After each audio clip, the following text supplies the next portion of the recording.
USC versus Connecticut, an elite rematch between stars JuJu Watkins and Paige Bueckers. The seeds for the most anticipated matchup of this women's college basketball season were planted decades earlier, in the halls of Scarsdale High School in New York, where Geno Auriemma was hot on the trail of one of the sport's most coveted recruits. As part of his full-court press to convince her, the Connecticut coach went so far as to enlist the help of her best friend, who would one day make a name for herself in the same world as Auriemma.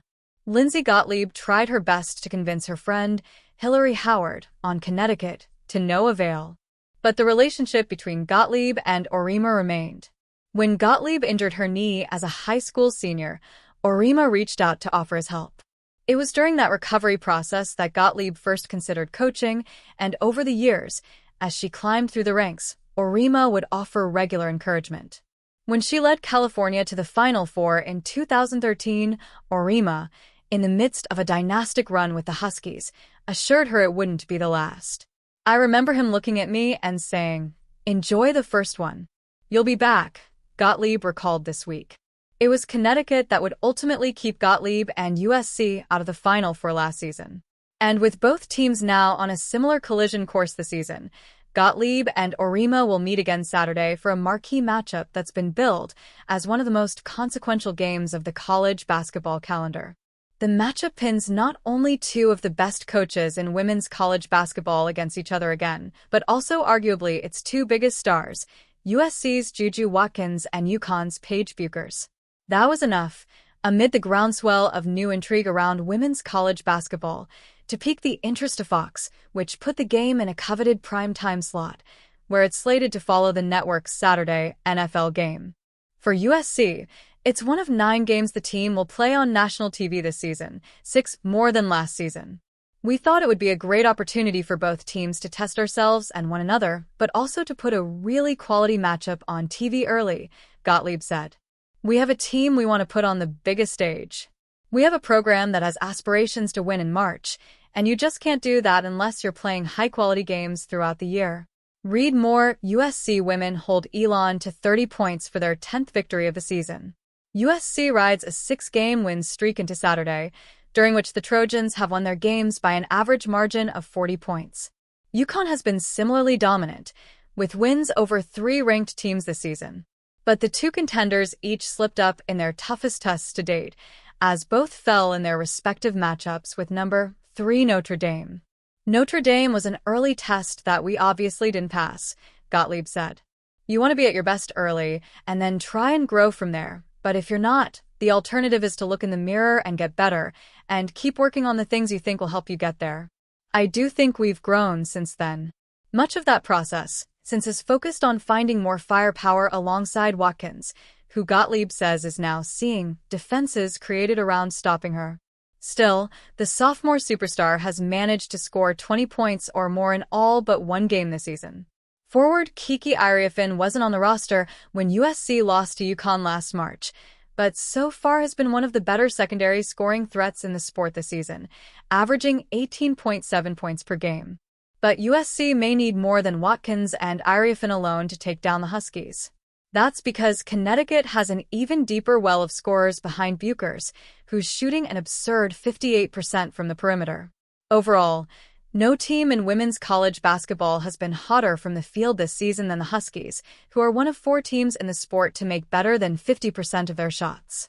UConn forward Sarah Strong should make for a fitting foil to Iriefin as the Huskies' best secondary scorer, 17 points per game, and rebounding threat, 8.3 rebounds per game. She's fresh off a career-high performance against Iowa State in which she scored 29. Read more. She went to prison in Varsity Blues admissions scandal. Now she says she was a scapegoat. "You have to worry so much about Paige," Gottlieb said, "that it opens things up for Sarah." That's just one facet of a chess match that should not only provide both powers with an early barometer of where their seasons are headed, but also give the sport a marquee early matchup to maintain its momentum. "That's an opportunity," Gottlieb said, she couldn't turn down when Fox first expressed interest.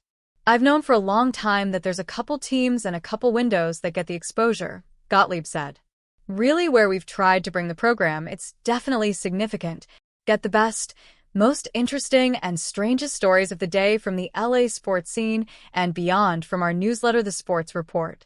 JuJu Watkins and number 7 USC hold off number 4 Connecticut to win in a thriller. In a marquee matchup Saturday night, number 7 USC defeated perennial powerhouse number 4 Connecticut 72-70, avenging its Elite Eight loss to the Huskies in April and strengthening its status as one of the nation's elite teams. This is a really significant win, and it's a significant win because of the stature of the Yukon program and what Connecticut coach Gino Arima has done for our sport, USC coach Lindsay Gottlieb said. "I told the team in the locker room, for me, for my entire high school and on, this is what basketball excellence was, this is what we saw. And it's challenged all of us to want to be better, to find players who want to be better and be that elite." Undeterred playing in front of a sold-out crowd on the road, USC opened the game with a 9-0 run, capitalizing on cold shooting and defensive lapses from the Huskies. Buoyed by 15 points from JuJu Watkins, the Trojans shot 48.6% from the floor in the first half, including 7 for 11 from three-point range, to take a 42-29 lead at halftime. Read more why USC's JuJu Watkins is your favorite basketball player's favorite basketball player. "A lot of the things JuJu does are super hard, but she makes it look so easy," USC forward Kiki Iriefin said. "So I think she really got us going on the offensive, and we all know she's a superstar, so playing with her definitely relieved the pressure on everybody else." Connecticut came out of the locker room with increased intensity, forcing 7 Trojan turnovers and limiting Watkins to 4 points in the third quarter. Propelled by 9 points from guard Paige Bueckers, the Huskies outscored USC 11-1, 20-13 in the third quarter, cutting their deficit to 6 points entering the fourth. Connecticut, 10-2, continued to chip away and took its first and only lead when freshman Sarah Strong scored on a layup with 4:34 left. USC regained the lead moments later on a Watkins jumper, but the Huskies wouldn't let the Trojans pull away.